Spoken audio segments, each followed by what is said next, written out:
just feel the same.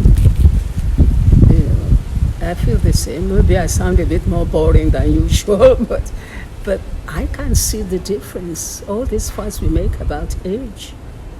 So I can understand now when they say age is a number. I can't feel any different. I'm sleeping, I'm eating the same way. I'm as healthy as I was when I was 79. As a matter of fact, I think my health is improving as I age.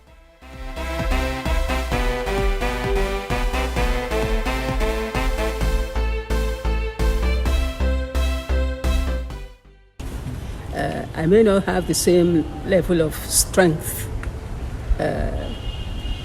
as I had at 70, for instance. I'm losing muscle tone, but who cares about that? I'm not worried about aging.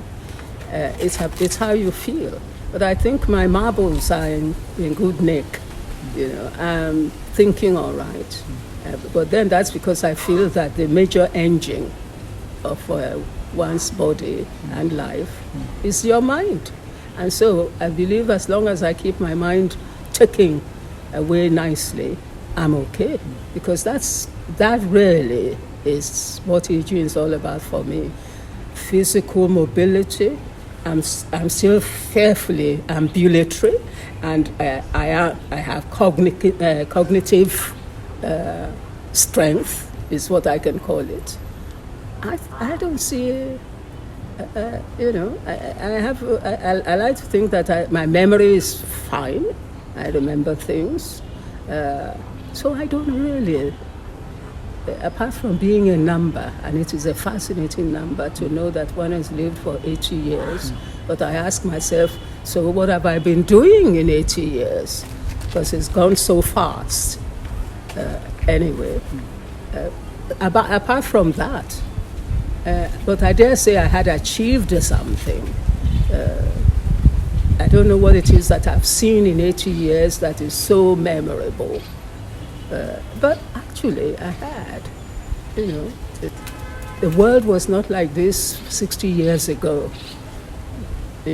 Over 60 years ago when I traveled. And those people were still primitive. Not very many people living in England 60 years ago had indoor plumbing. Can you believe it? Or baths or showers that we all take for granted now. That is in Obodo, that's in abroad where people thought they were so superior to us. They still had outdoor toilets. And when I was there, they had tin baths in the kitchen where they had a shower and where they had a bath once a week, if that.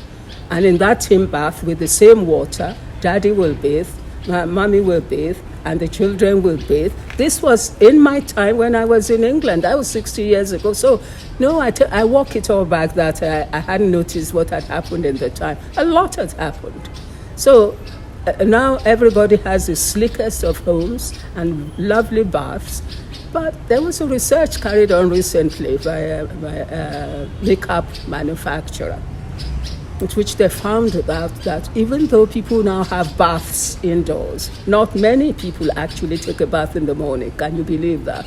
That's still going on. And I think in the 60 years ago, when we traveled, who is going to get up in the morning and not take a bath? That was what fascinated me when I was in England. And these people were supposed to be the cat's whiskers. and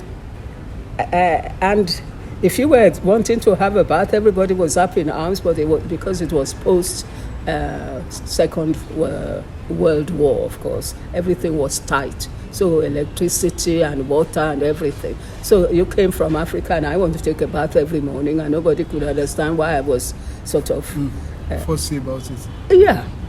Now that's for people who think the cat's whiskers. They don't know the first thing about these people. And this was some of the fights I had when I first got to England. I've got to have a bath because that's what we do when you get up in the morning. You took a bath before you got dressed. They slept in their undies and just put their trousers up or their skirt and like cats cleaned their faces with their spittle. And I saw people eating on the streets, walking on the street, fish and chips in newspaper, eating. I was scandalized. You would be eating on the streets. These are the things I found when lo and behold, where it's supposed to be, God knows what. Culture shock. Yeah. So yes, I have. We have been through a great deal in the period of my time, 80 years on Earth, and it's been very interesting, actually. Okay, thanks. I want to